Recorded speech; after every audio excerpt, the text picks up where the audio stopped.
this week's edition of the Pete Mezzetti Show. I'm your host. This evening's topic is a general overview of End Hunger Connecticut, and with me to discuss this evening's topic is End Hunger Connecticut Representative Jim Crawford.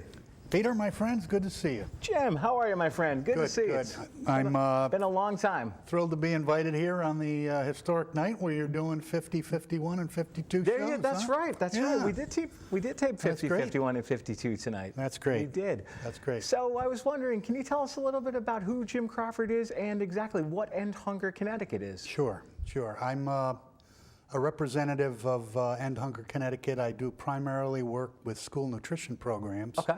That would be the school breakfast program, school lunch, also summer meals. End Hunger Connecticut is the nonprofit in the state that is pretty much the go-to source for information on anti-hunger campaign in the state. Okay. And throughout the state, we have advocacy work that we do, and we also help with preparation of legislative agendas, talk to lawmakers about things that we think would assist folks who are in need throughout the state. So we work in all the counties, all the congressional districts, and have a fairly representative face in all portions of Connecticut. I was going to say, and you now, do you represent just the shoreline area, or do you travel? No, the state? I travel the state. My primary job is in relationship to the school breakfast program. I work on helping schools start programs or expanding participation in programs. Can you maybe tell us a little bit about the school breakfast program? Sure. It's an extension of the National School Lunch Program. Okay. And it's a federally reimbursed program, very similar in scope to the lunch program. Okay.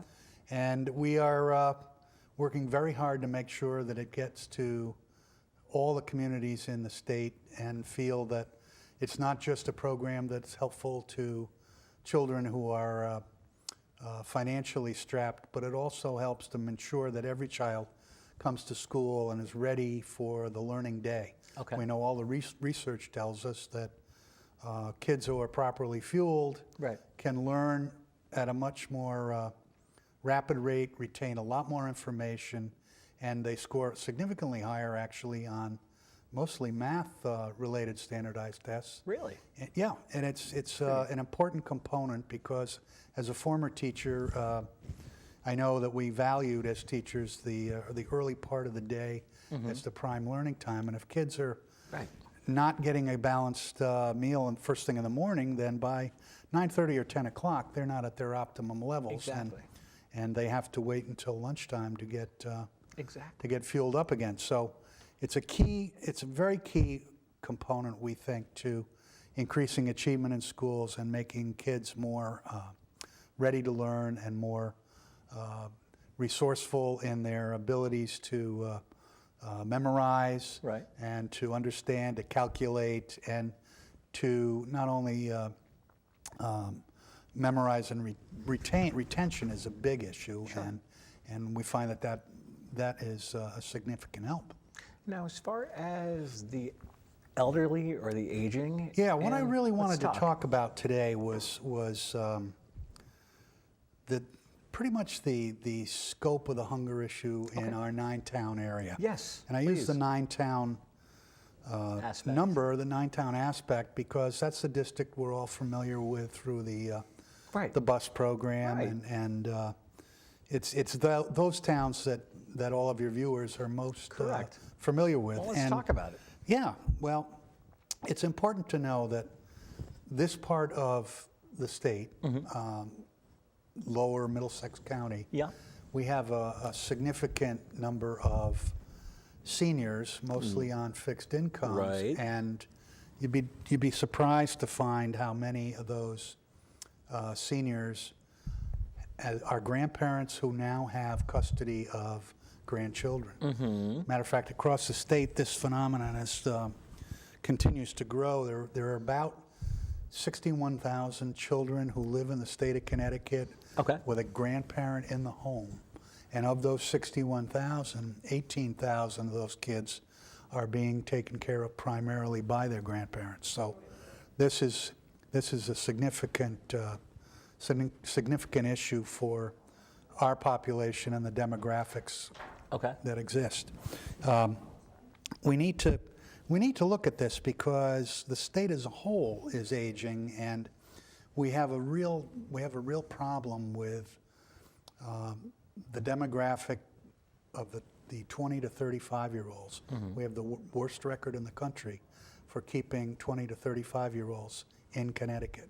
They tend to leave the state in much larger numbers than other states confronting that problem. So as the population ages, there are fewer and fewer folks who are going to be available to help with the economy as people retire, and also to help with the healthcare aspects that are going to be a part of that. And in addition to that, we've got a huge number of families that are working a couple of jobs and still not making ends meet. It's revealed most recently in a report by the United Way.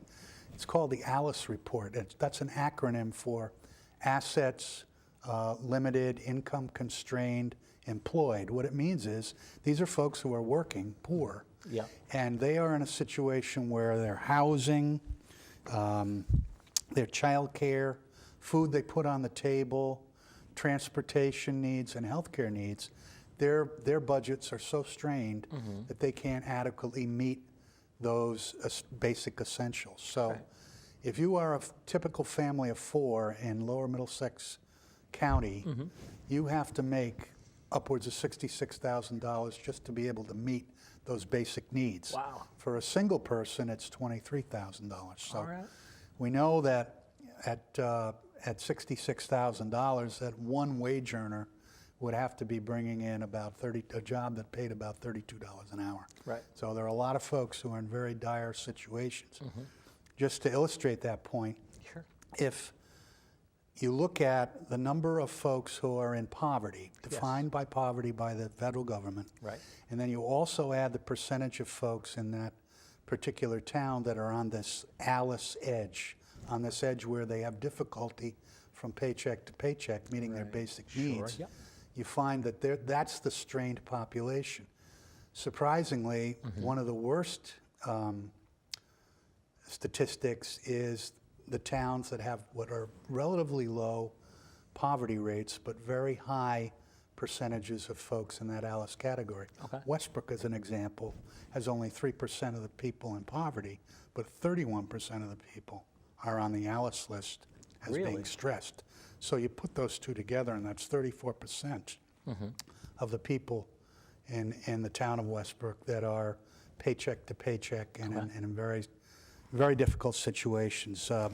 You can find that in Old Saybrook, the numbers are 7% in poverty, and 18% ALICE. So it's 25% there.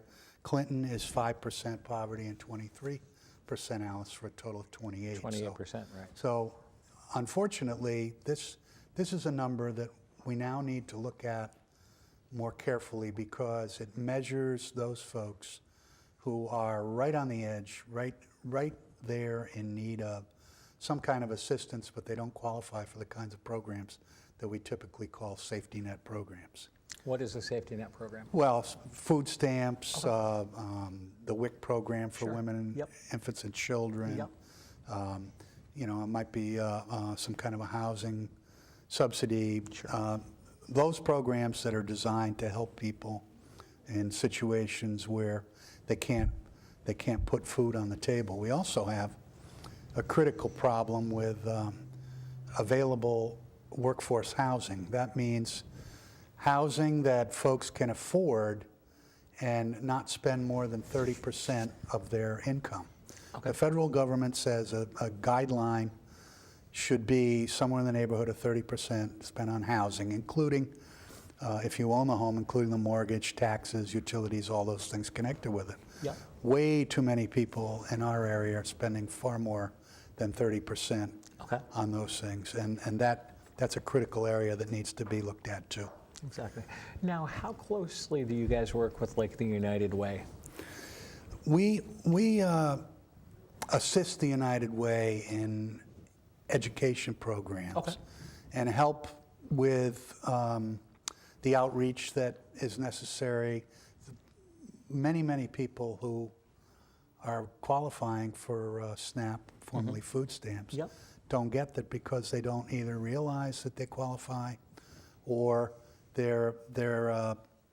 feel a certain amount of shame in having to do that. Right, So exactly. we do a lot of SNAP outreach, a lot of education around these things. We try to be as proactive as we can with local community leaders, service groups and organizations to try to make them aware of these issues and look for more permanent solutions rather than short-term stopgap emergency things like food pantries, which are very necessary. But even the folks who run food pantries and soup kitchens will say to you that they're not permanent solutions. Right, exactly. And they can't meet the growing need in our communities because it's been the degree that the recession affected us has been so profound that we're looking at a 17% increase in the state of Connecticut in the number of children in poverty in the last 5 years. So, and that's one of the worst records in the country. Now, as far as the breakfast programs go, how does that work? Do you just walk into your local school, or do you get like a card? It's the same method as the school lunch program. If you choose to participate, most schools now have something called a point of service system where each child has a code, and they memorize that code, and that code is put in, and that's how they track it. It's not like when you and I were in school and back in the day when you had to have your lunch money, right? And if you forgot it, then you had issues. But it's essentially handled in that very similar way, and it works very smoothly. Depending on how the school delivers the breakfast to the children determines pretty much what kind of participation they get. For example, the traditional method of kids coming into the cafeteria, eating their food in the cafeteria before the school day starts is the least productive way, because you have to be there before the bell. Buses often run late. There are all kinds of variables. You can't take the food out of the cafeteria. No. We also have schools that do grab-and-go systems where, as they come in the door, as the kids come in the door, they either go to a breakfast cart or perhaps a line in the cafeteria where they can pick up the packaged breakfast and bring it back to the classroom and then go and eat it there. Yeah. Nice. The most ideal and best Cadillac program for the breakfast program is breakfast in the classroom, where the breakfast itself is actually delivered and eaten in the classroom, delivered to the classroom and eaten in the classroom. And it becomes part of the school day. And it's as simple as the opening exercises and getting ready to begin the day in a very orderly way. Speaking of exercises, you and I are about to exercise and take a break. Okay. We'll be right back after a short break. More pencils, no more books, no more teachers' dirty looks. School's out for summer. School's out forever. School's out with fever. School's out completely. What this place needed was better graduation rates. So we worked with schools like Henry Ford High, and now they're up 18%. And it can happen in every place. School's out for summer. To help us do more good this year, go to unitedway.org, because great things happen when we live united. And welcome back to this week's edition of the Pete Mezzetti Show. I'm sitting here with Jim Crawford with End of Hunger, Connecticut. Jim, welcome back. Thank you, Pete. Jim, from what I understand, we're about to see a video? Yes. Can you tell us about it, please? Yes. Early last month, we, End Hunger Connecticut, held the 3rd annual breakfast summit, school breakfast summit. And what that is a gathering of stakeholders who are involved in school meals programs. All right. And we debuted a video there, a school breakfast video there, that was produced through the New England Dairy and Food Council. Mm-hmm. They gave us grant money to do it, and we actively worked with them to identify some places where we thought there would be interest in seeing how school breakfast was handled. Okay. And for the folks in our viewing area, Right. the two of the three featured spots are Old Saybrook and Clinton.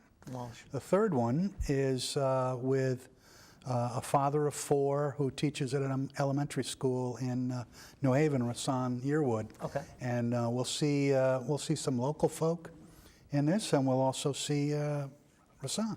All right. Should we take a look at it? Sounds good. All right, let's take a look at the video.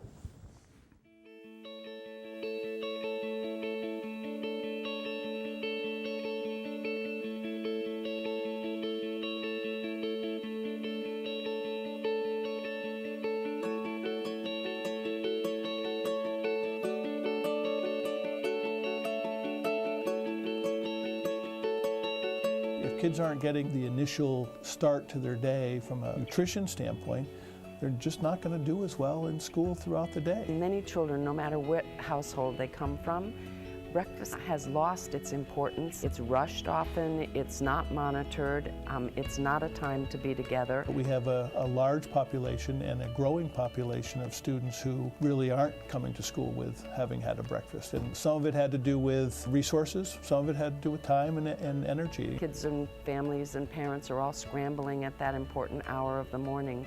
So when we have a child 5 or 8 or 9 sitting in a classroom until lunch at noon with a hungry stomach, it's really at a disadvantage for any child to be hungry while they're engaged in someone attempting to instruct them. As a teacher, it's very useful for a number of reasons. One, that I know that they're eating healthy as opposed to bringing in like ring dings or something they pick up from the grocery store on the way to school. It also gives me a chance to talk to the children before we jump into our curriculum. So if I know someone had a difficult night, I can have that conversation over breakfast and get them ready for the learning that has to occur. The kids have to come first, and there's no mess to it. It's simple, it's easy, and to see the smiles on the kids in the morning, it's an easy thing to do. Today is animal crackers, my favorite. String cheese, my favorite. Milk and fruit. Who wants it? Raise your hand. I knew it! We were able to get coolers with the help of the New England Dairy and Food Council grant that we received, and we use the coolers. We pack the coolers up with the breakfast, and the kids come down and they actually enjoy being a part of the delivery process. Every classroom has a trash can outside that students throw the trash in. We then just wheel the trash can outside the door, and then custodians will come by and clean up. And the nice thing about it is while kids are eating, they tend to stay in their seats and be quiet so they can focus on the work they're doing. There's not a lot of distraction. There is no conversation taking place. When we looked at the way we were going to implement breakfast in our school system, we couldn't do it the same way in every school. So we had to be creative about that. How do we have to adjust to make it work? It is about partnerships. It's about generating support on multiple levels. Your parent groups, your school board. Teamwork is very important in getting breakfast done in school. And if you want to start school breakfast, the first thing I would tell you is to reach out to those that do school breakfast. Just utilize your resources and don't feel like you're in it alone. It really is an opportunity for all of the kids to be on an even playing field when they enter the classroom ready for instruction. As a school district, as a school, as a classroom teacher, as a parent, it's important that all kids eat breakfast, not just mine. There are kids, no matter how old you are, no matter where you are, no matter what you do for a living, there are kids, and we have to take care of them.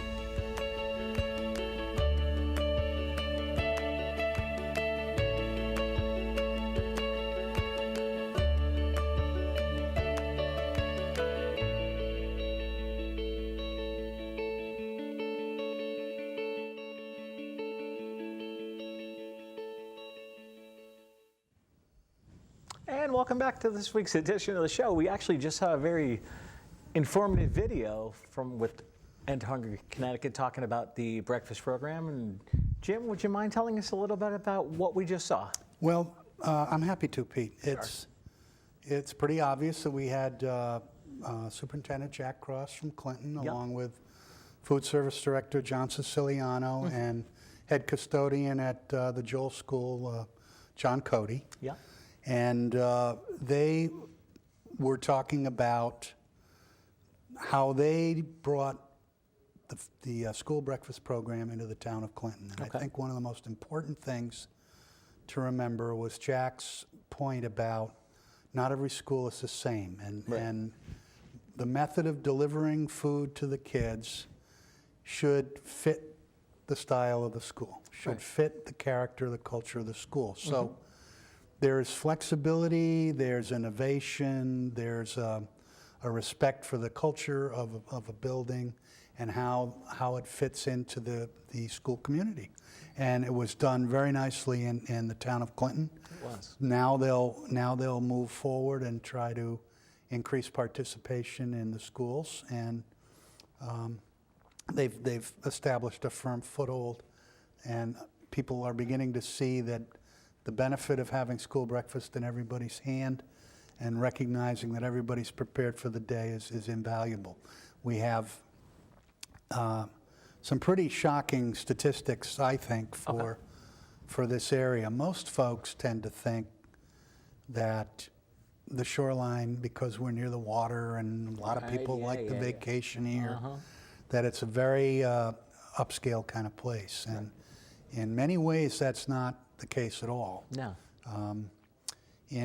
In the school where Sheila Brown is the principal, Kathleen Goodwin School in Old Saybrook, over 40% of the children who eat school lunch are on free or reduced.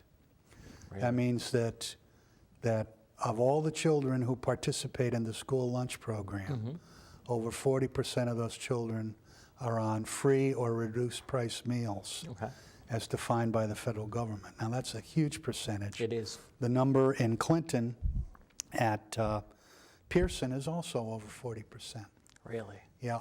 Yeah, and as comparison, Westbrook at Daisy Ingraham, the elementary school, it's about 30%. So it's important to recognize that doesn't mean that 30% of the kids in Westbrook are on free or reduced. What that means is that the children who are participating in the lunch program, who do not bring their meals from home, over 30% of those children in Daisy Ingraham are on free or reduced. That's a very significant number. It is. And the responsibility to make sure that kids are ready and well prepared to learn takes on all new ramifications when we look at those numbers and recognize that they're not